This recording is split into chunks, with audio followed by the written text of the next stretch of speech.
PV Anwar MLA ഗുരുതര ആരോപണങ്ങൾ ഉന്നയിച്ചതിനു പിന്നാലെ മലപ്പുറം ജില്ലാ പോലീസ് മുൻ മേധാവിയായിരുന്ന സുജിത് ദാസിനെ അന്വേഷണ വിധേയമായി സർവീസിൽ നിന്നും സസ്പെൻഡ് ചെയ്തു. ഇതു സംബന്ധിച്ച് ഉത്തരവ് ഉടൻ പുറത്തിറങ്ങുമെന്നാണ് സൂചന. ഗുരുതര ചട്ടലംഘനമെന്ന അന്വേഷണ റിപ്പോർട്ടിനെ തുടർന്നാണ് നടപടി. SP ആയിരിക്കെ MLA വിളിച്ച് സ്വാധീനിക്കാൻ ശ്രമിച്ചുവെന്നാണ് സുജിത് ദാസിനെതിരെയുള്ള ആരോപണം. മലപ്പുറം ജില്ലാ പോലീസ് മേധാവിയായിരിക്കെ നടന്ന മരമുറിയെ തുടർന്നുണ്ടായ പരാതിയിൽ നിന്നും ഒഴിവാക്കണമെന്ന് അഭ്യർത്ഥിച്ച് PV അൻവറുമായി നടത്തിയ ഫോൺ സംഭാഷണം പുറത്തു വന്നിരുന്നു. SP ക്യാമ്പ് ഓഫീസിലെ മരം മുറിച്ചു കടത്തിയെന്ന കേസിലെ പരാതി പിൻവലിച്ചാൽ സർവീസിലുള്ള കാലം മുഴുവൻ കടപ്പെട്ടിരിക്കുമെന്നാണ് സുജിത് ദാസ് പറയുന്നത്.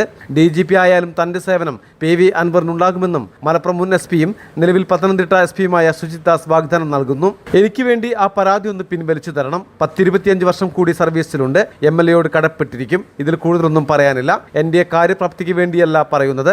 25-ാമത്തെ വയസ്സിൽ സർവീസിൽ കയറിയതാണ്. DGP-ആയി റിട്ടയർ ചെയ്യാൻ ഈശ്വരൻ ആയുസ്സും ആരോഗ്യവും തന്നാൽ അതുവരെ MLA-യോട് കടപ്പെട്ടിരിക്കുമെന്നായിരുന്നു ഫോൺ സംഭാഷണത്തിലെ വാക്കുകൾ. Malabar times, Malappuram. Empire College of Science for next technocrats. Kuttippuram, Moodal, Malappuram.